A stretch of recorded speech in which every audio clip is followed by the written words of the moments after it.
Je ne sais pas si vous connaissez, la chanson Yahweh Rapha.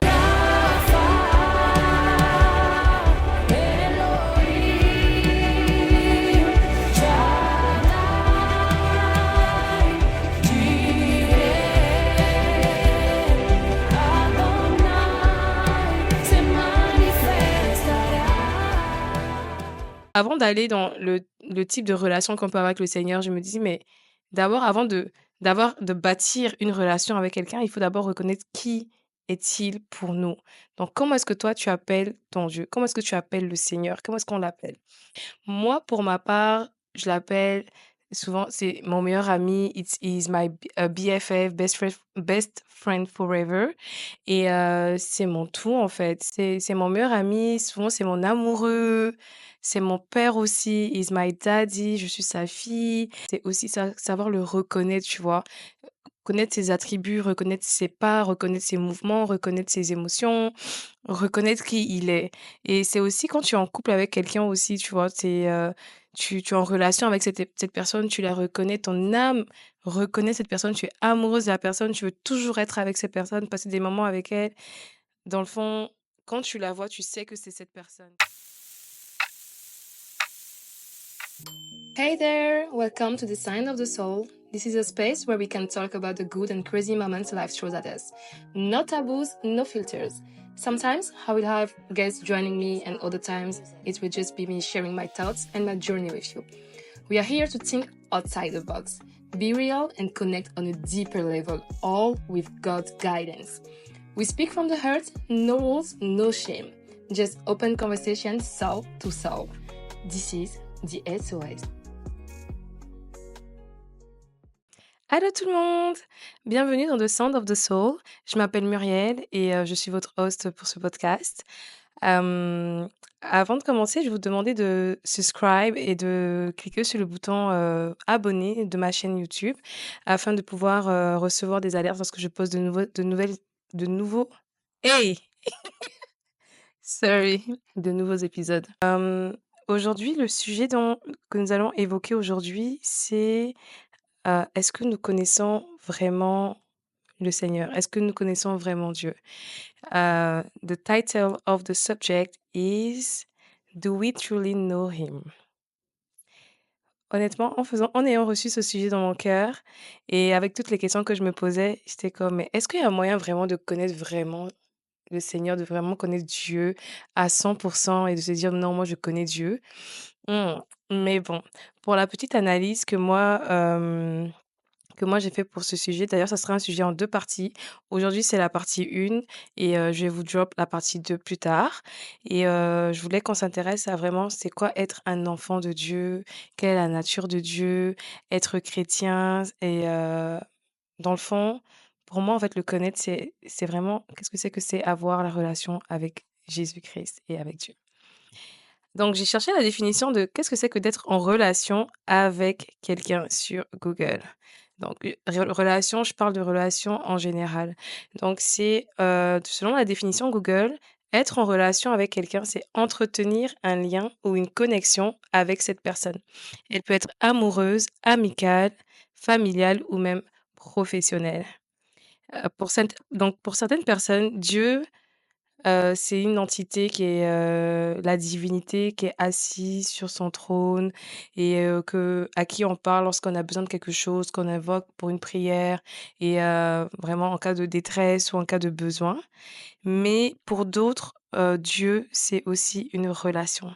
Donc moi, je voulais qu'on élabore le côté relationnel avec le Seigneur. Une relation, c'est pour d'autres, pour qui Dieu est une relation, c'est un day to day avec qui on marche tous les jours, notre compagnon à n'importe quel moment de la journée, en fait. Donc est-ce que, c'est vraiment important de pouvoir le reconnaître. Quelle est sa nature? Qui est-il réellement pour nous? Moi, en essayant de penser à ce sujet, j'étais comme: «Mmh, interesting. Avec qui est-ce que j'ai des relations dans ce monde?» Et j'ai pensé au fait que moi, je vis avec ma sœur et ma mère et je me dis comme, tu sais, je suis en relation familiale avec ces personnes-là. C'est-à-dire que quand je suis au salon, que quelqu'un ouvre la porte, j'arrive à reconnaître si c'est ma sœur ou si c'est ma mère, tu vois? Pour moi, être en relation avec quelqu'un, c'est aussi savoir le reconnaître, tu vois? Connaître ses attributs, reconnaître ses pas, reconnaître ses mouvements, reconnaître ses émotions, reconnaître qui il est. Et c'est aussi quand tu es en couple avec quelqu'un aussi, tu vois? Tu es en relation avec cette personne, tu la reconnais, ton âme reconnaît cette personne, tu es amoureuse de la personne, tu veux toujours être avec cette personne, passer des moments avec elle. Dans le fond, quand tu la vois, tu sais que c'est cette personne, tu vois? C'est aussi ça, être en relation. Je me suis demandé: «Est-ce qu'on sait reconnaître le Seigneur? Qui est-ce qu'il est pour nous déjà en premier. Donc, avant d'aller dans le type de relation qu'on peut avoir avec le Seigneur, je me dis: «Mais d'abord, avant de bâtir une relation avec quelqu'un, il faut d'abord reconnaître qui est-il pour nous». Donc, comment est-ce que toi, tu appelles ton Dieu? Comment est-ce que tu appelles le Seigneur? Comment est-ce qu'on l'appelle?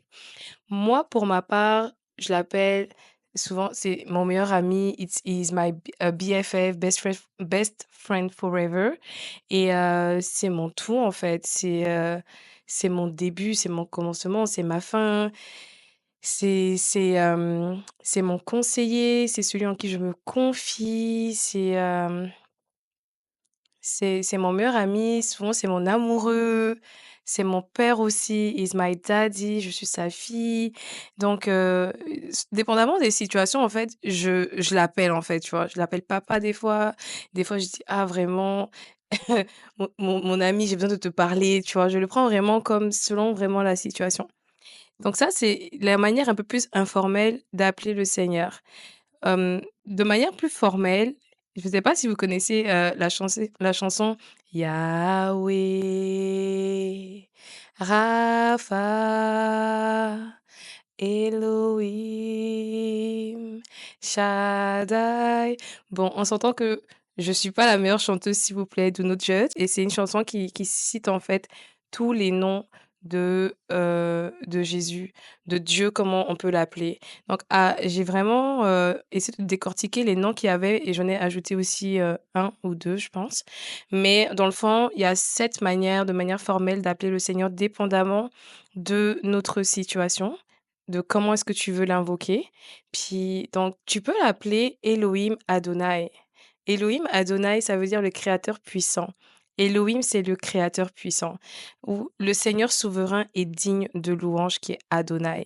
Donc quand tu colles Elohim et Adonai, ça veut dire le créateur puissant, qui est le Seigneur souverain et digne de louange. Donc dans le fond, lorsque tu appelles Elohim Adonai, excusez-moi, j'ai envie de chanter, mais ça sort pas.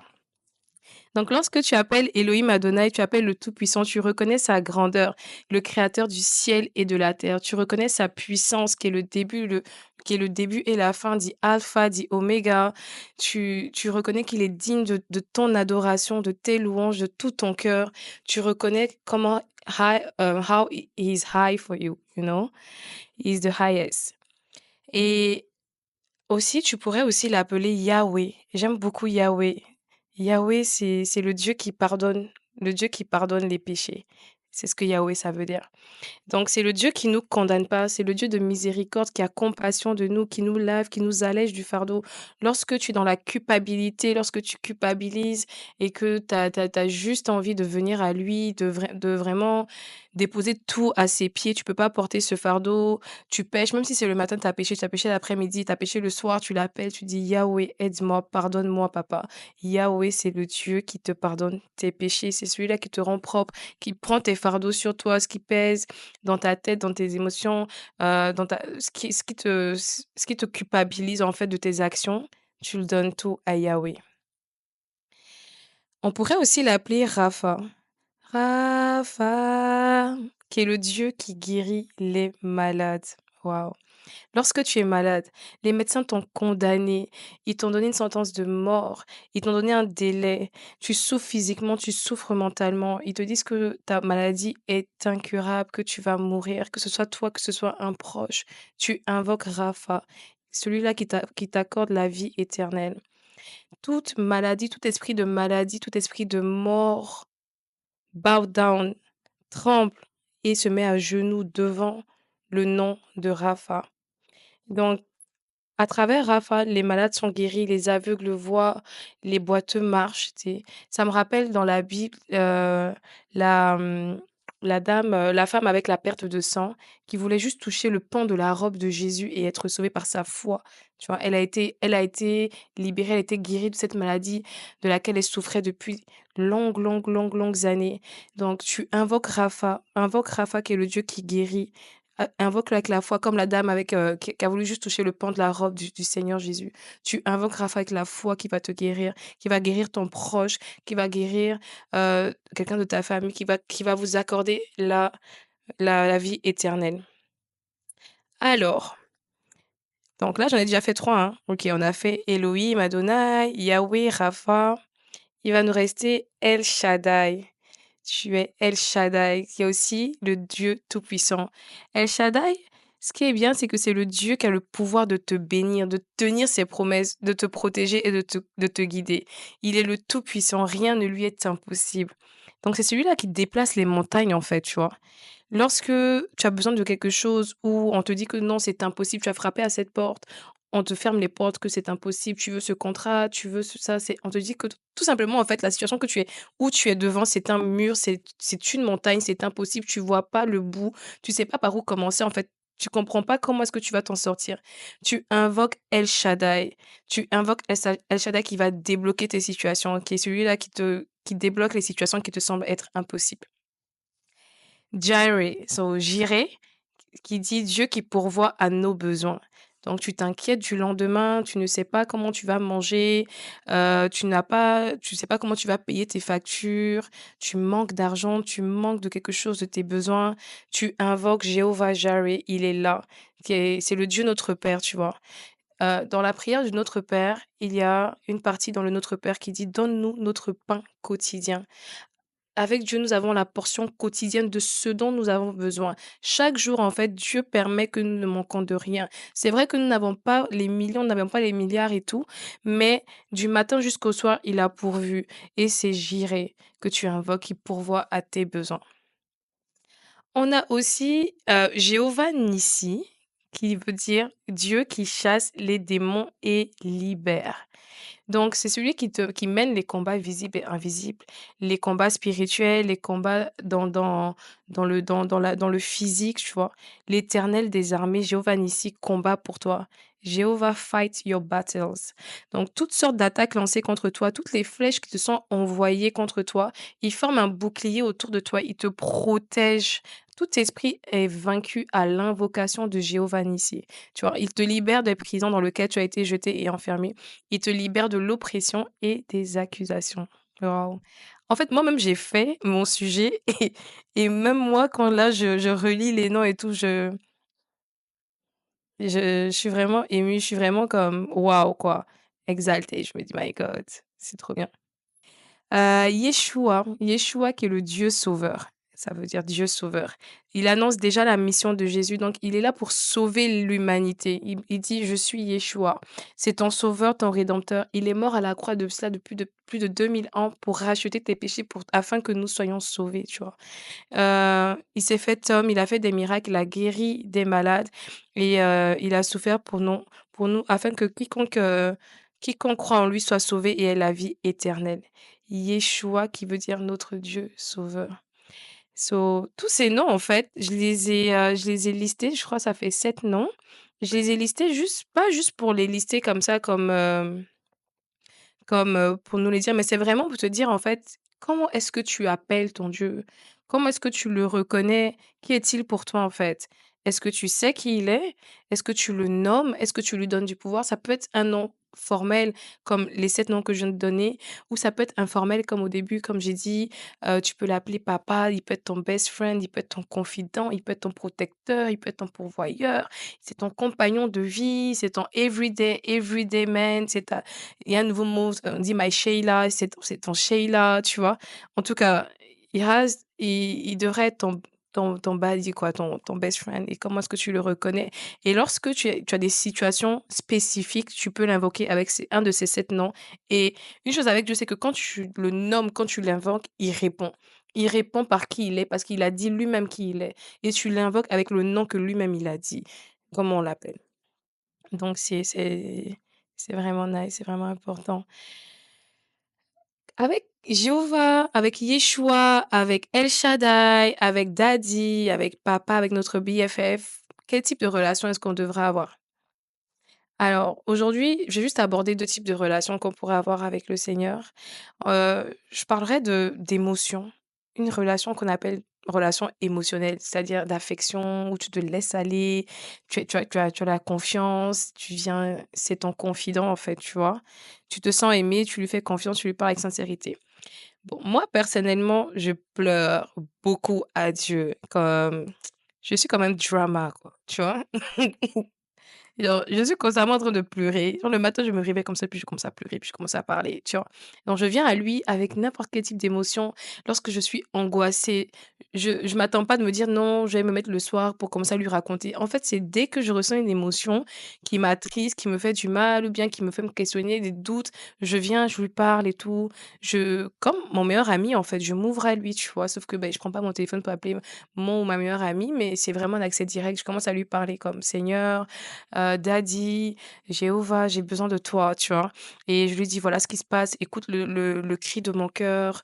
Vraiment quand je me sens triste, honnêtement, je vais vraiment lui ouvrir, je lui parle vraiment de mes émotions. Quand je suis en joie aussi, honnêtement, parce que dans chaque chose, j'arrive à reconnaître sa main. Dans chaque porte ouverte, j'arrive à reconnaître sa main et lorsque, en fait, c'est rien que je me réveille chaque jour et que je me rends compte qu'en fait, j'ai été en bonne santé mentale aujourd'hui, j'étais en bonne santé physique aujourd'hui. Merci Seigneur pour le souffle de vie, je suis en joie. Donc même quand je suis en joie, je lui parle. Franchement, je passe pas par un protocole spécial pour avoir accès à my God, for real.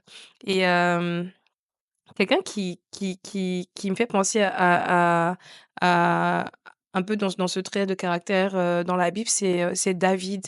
David, c'est un personnage dans la Bible, si vous lisez les psaumes, c'est rempli d'émotions, en fait. C'est un livre rempli d'émotions.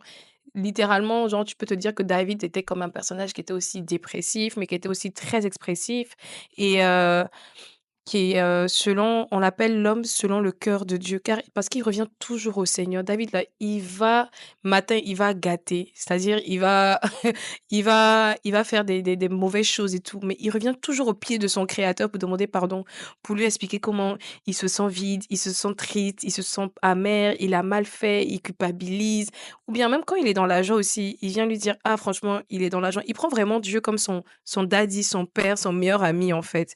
Et j'ai vraiment aimé lire l'histoire de David dans le livre de Samuel et il ne se cache pas de lui, tu vois? C'est q il se laisse parce que, tu sais, il se rend compte qu'en fait Dieu est omniprésent, omnipotent. Il est conscient de la présence de Dieu autour de lui. Il est conscient de Dieu pour lui, comment Dieu est là et qui est Dieu pour lui, qui est Dieu, qu'il est amour en fait, qu'il peut toujours revenir à lui, peu importe. Il est vraiment ouvert à 100%.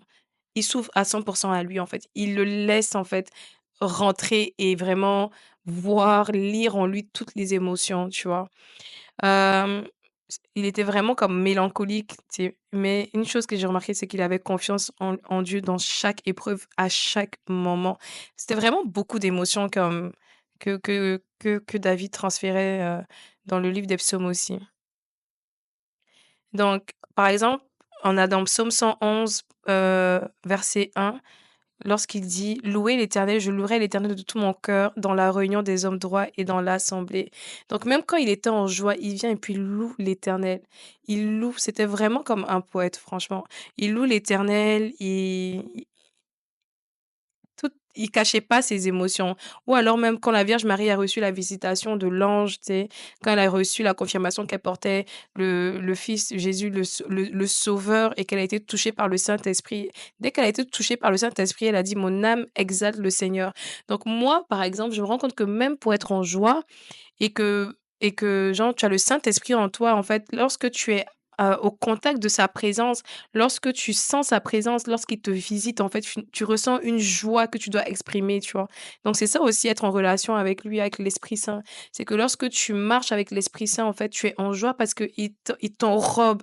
Il t'enrobe de ce parfum-là, il t'enrobe de cette lumière, il t'enrobe de cette chaleur, tu vois? Donc tu es en joie, ton cœur est en joie, tu vois? Tu t'exaltes, tu vois? Ton âme exalte le Seigneur comme maman Marie.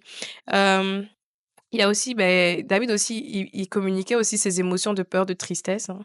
Donc la Bible aussi te montre des exemples. Dans Psaume 6, verset 7, il dit: «Je m'épuise à force de gémir chaque nuit. Mon lit est trempé de mes larmes, il est inondé de mes pleurs».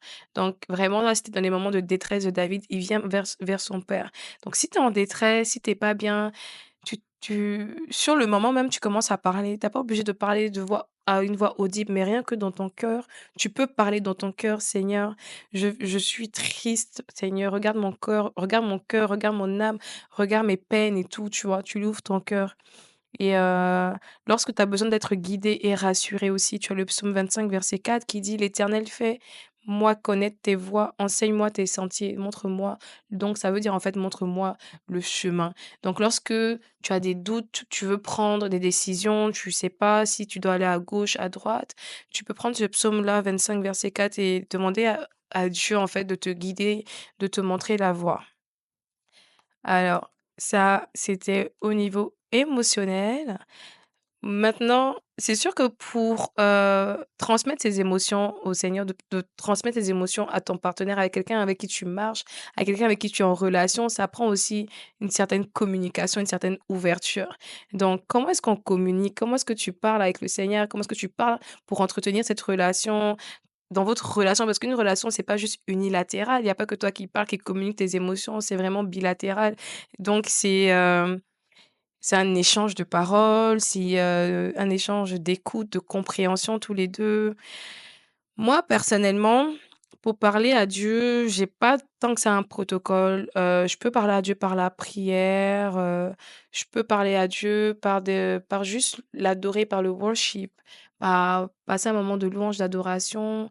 Des fois, je fais des marches où je marche juste et je parle, en fait. C'est des marches de recueil où, j'écris. J'écris mes pensées, j'écris mes émotions, je lui écris. Je lui écris ce que je veux, je lui écris ce que je pense, je lui écris mon state of mind et honnêtement, je parle beaucoup seule, hein. Je parle énormément, je parle seule. Des fois, je suis à la maison comme ça, puis ma sœur, elle m'entend, elle me dit: «Mais tu parles avec qui?» Je dis: «Mais je parle avec Dieu». En vrai, j'ai pas besoin d'appeler quelqu'un pour parler, bien quoi. Je parle à Dieu directement. Certes, oui, je peux appeler des amis de temps en temps, c'est vrai, mais je veux dire, ma première personne vers qui je me tourne avant quoi que ce soit, c'est Dieu et c'est pas genre je me tourne, je commence à lui prier, pardon, à prier juste pour prier genre: «Seigneur, mon Dieu», de manière très protocolaire et tout. C'est vraiment comme, je lui parle comme je vous parle. Attends, moi, je suis seule dans mon salon, je parle à ma caméra. C'est Je parle tellement seule, même au travail, des fois, mes collègues, ils m'entendent: «Tu parles seule?» Je dis: «Ouais, je parle. Ouais, je parle seule». Mais je parle à Dieu, tu vois? Et donc j'ai vraiment pas de protocole. Je m'assois là et puis je dis: «Ah Seigneur, toi aussi». Des fois, je suis tellement découragée. Je dis: «Ah, la situation là, toi, tu vois ça comment?» Tu vois? Genre, je lui parle comme si je parlais, voilà quoi. «Toi, tu vois ça comment?» Ou bien je me lève, je dis: «Ah donc je n'ai pas rêvé aujourd'hui, tu m'as pas parlé. Tu veux pas me parler? OK». Et vraiment, c'est vraiment comme ça, mais dans le respect, mais je parle vraiment à mon Dieu comme mon ami, tu sais? C'est vraiment mon ami, c'est mon confident. Heu, ouais, je parle, je marche, je suis comme: «My God, est-ce que tu vois ce que je viens de voir?» Souvent moi je veux me moquer avec lui, puis je me rappelle qu'en fait enfin, il me rappelle par le Saint-Esprit que: on se moque pas». Donc c'est là, en fait, où aussi il me dit que: attention». Mais dans tous les cas, je lui parle, tu vois? Dans 1 Thessaloniciens 5, verset 17, il est écrit: «Priez sans cesse». Donc tu peux parler à Dieu par la prière, par la prière. Ce verset-là, ça t'encourage vraiment à prier continuellement, c'est-à-dire de garder un esprit de prière et de t'adresser fréquemment à Dieu dans une prière sincère.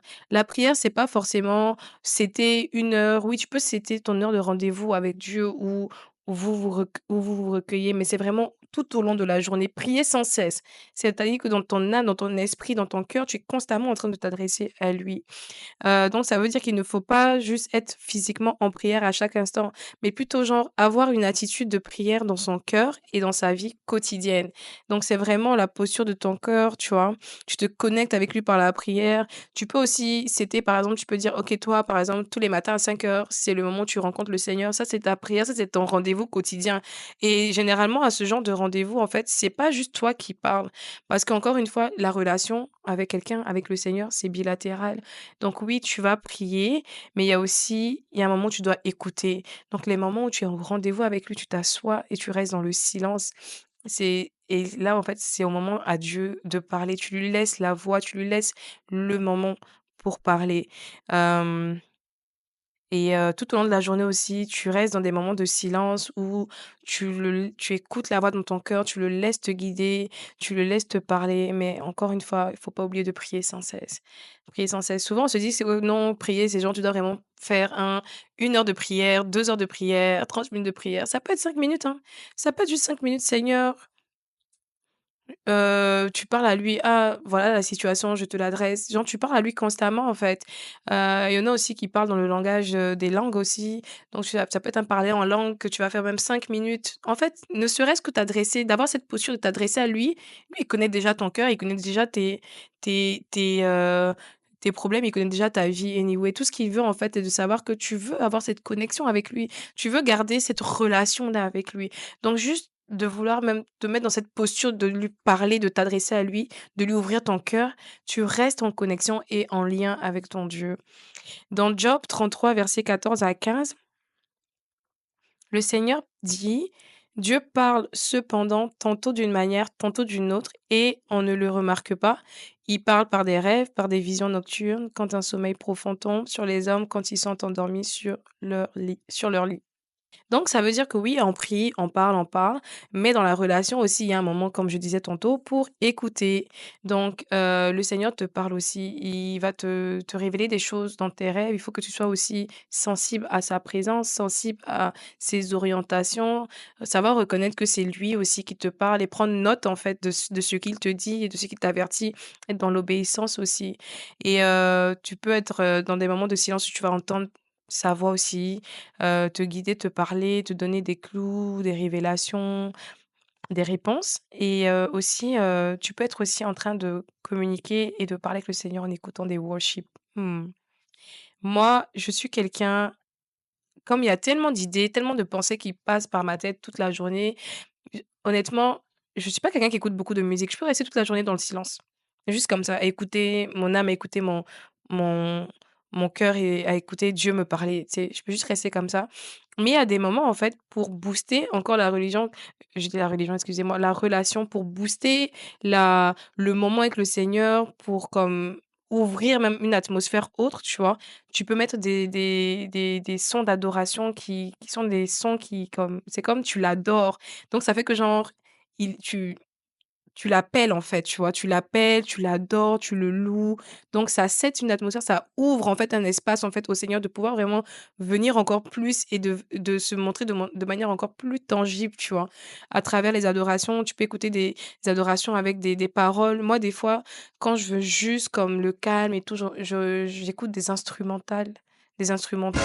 Mmh, le soir là des pardonnez, je viens de rentrer du travail. Je sais plus si on dit instrumentals, instrumentaux, bah, en tout cas. Donc j'écoute des musiques en fait sans paroles, voilà. Des musiques sans paroles et ouais, du coup, ça laisse vraiment court en fait à la communication. Là, c'est le moment en fait où genre je le laisse vraiment me parler à mon cœur, tu vois? Je reste vraiment dans cette atmosphère-là. Je peux rester si je comme je suis pas très musique, donc ouais, ça je peux le faire quand même la journée, toute la journée, écouter des instrumentales comme ça. Instrumentaux. Bon, musique sans parole, hein, OK. Heu, ouais, du coup, aussi, comment est-ce que Dieu, tu le laisses aussi te parler? C'est à travers la Bible, la méditation de sa parole. À travers sa parole, il te parle beaucoup. Tu sais, quand tu es au début de ta foi, tu veux parler à Dieu, tu sais, il y a ce petit jeu-là qu'on aime bien faire où tu ouvres comme ça Tu demandes un truc à Dieu, puis tu ouvres un passage comme ça dans la Bible, comme ça. Tu ouvres la Bible et puis tu pointes un passage et puis il te répond. Ça marche au début, mais à un moment, en fait, ça marche plus. À un moment, en fait, il veut te demander de grandir, il va te demander d'aller plus profond. Donc c'est par lire ta parole, continuer à lire ta parole. Donc souvent, tu as commencé un chapitre et tu as des questions, en fait, et tu penses qu'en fait, tu as besoin d'aller dans un autre chapitre pour répondre à tes questions. Non, mais dans le chapitre où tu es là, il va te répondre dans ce chapitre, en fait, des fois. Donc par la parole de Dieu, Dieu te parle, il te parle par sa parole, par ses versets, par, et c'est vraiment, personnel à tout un chacun. C'est-à-dire qu'aujourd'hui, tu peux ouvrir un verset qui va te parler à toi, mais que pour une autre personne, pour lui, ça répond pas à sa problématique, en fait. Mais le bon moyen aussi pour entendre le Seigneur, c'est vraiment la lecture de la Bible. Tu peux te mettre dans le parc, tu peux aller dans un café, dire que tu vas faire un devotional ou bien tu peux c'était les samedis matins, par exemple, où tu dis que tu vas faire une étude biblique toute seule, tu vois? C'est vrai, ça c'est bien d'avoir des groupes avec qui tu vas aller faire des études bibliques, mais en vrai, comme quand tu le fais toi seul, c'est vraiment personnel aussi à toi. Donc c'est un moment que tu prends la peine de passer avec le Seigneur de toi à toi-même. Donc ça, c'est les moments où c'est lui qui parle, en fait, et à ces moments-là, en fait, en fait, moi, ce que je fais quand le Seigneur parle, en fait, c'est que je reste silencieuse et je médite, tu vois? Je laisse mon esprit et mon cœur, s'exprimer, je le laisse vraiment me guider flow, tu vois? Je laisse vraiment l'esprit flow en moi, tu vois? Et me rassurer de sa présence et vraiment prendre possession et de me montrer, en fait, de me montrer tout ce qu'il voudrait me montrer, en fait, en vrai. Donc, sur ces 2 moyens de est-ce qu'on connaît vraiment le Seigneur? Donc là, aujourd'hui, on a vu dans le fond, on a vu un peu, ses noms, comment est-ce que tu l'appelles, comment est-ce que tu le reconnais? Parce qu'avant d'avoir une relation avec quelqu'un, il faut vraiment le reconnaître pour qui il est, quoi, tu vois?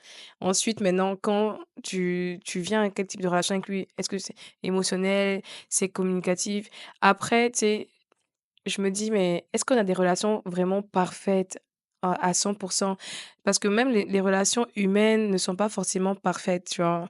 T'as pas une relation c'est pas tout le temps que tu parles et puis tu écoutes la personne, c'est pas tout le temps que tu viens te confier à aux personnes avec qui tu es censé être en alliance, en relation dans ce monde que tu le fais. Mais l'important, c'est vraiment de continuer à bâtir cette relation et de laisser, le Seigneur te guider et de grandir avec lui, en fait. Il y a pas ça sera pas parfait, mais avec Christ, en fait, tu restes parfaite et il connaît déjà nos struggles, il connaît déjà nos peines. C'est pas tout le temps que tu as envie forcément de parler ou bien de te dire que bon, généralement, nous, en tant que chrétiens, quand il y a des choses qui nous arrivent, on n'aime pas trop se tourner vers le Seigneur, on n'aime pas trop lui parler. Mais en fait, l'important, c'est de savoir que Dieu n'est pas là juste quand on a des problèmes, en fait. C'est qu'il veut juste faire partir de notre chemin quotidien. Il veut juste qu'on l'inclue dans notre vie. Dans 24 heures d'une journée, en fait, qu'on l'inclue, qu'on lui montre qu'en fait, il a de l'importance, il, heu, il fait partie de nous, on fait partie de lui, on le considère, on le voit pas juste comme une entité qui nous aide, mais vraiment que c'est on marche avec lui, quoi. Parce que peu importe, sur cette terre, on est là grâce à lui et on est là pour une mission, c'est pour lui. Donc c'est pour lui laisser de la place, en fait, et c'est pour lui rouvrir notre cœur aussi. Donc c'est aussi ça, être un enfant de Dieu, c'est, avoir une relation. Moi, je sais pas pour vous, mais moi, je suis de celles qui ont vraiment envie d'avoir une relation avec lui, de pas le voir comme à distance parce qu'honnêtement, c'est trop chic. Non, c'est trop chic. Quand Dieu te parle, quand il te sermonne, c'est trop chic, en vrai. Bon, pour l'instant, pour la partie 1, on va s'arrêter ici pour aujourd'hui. Hem, donc je vous invite comme à vraiment, avoir et créer une atmosphère de relation avec le Seigneur.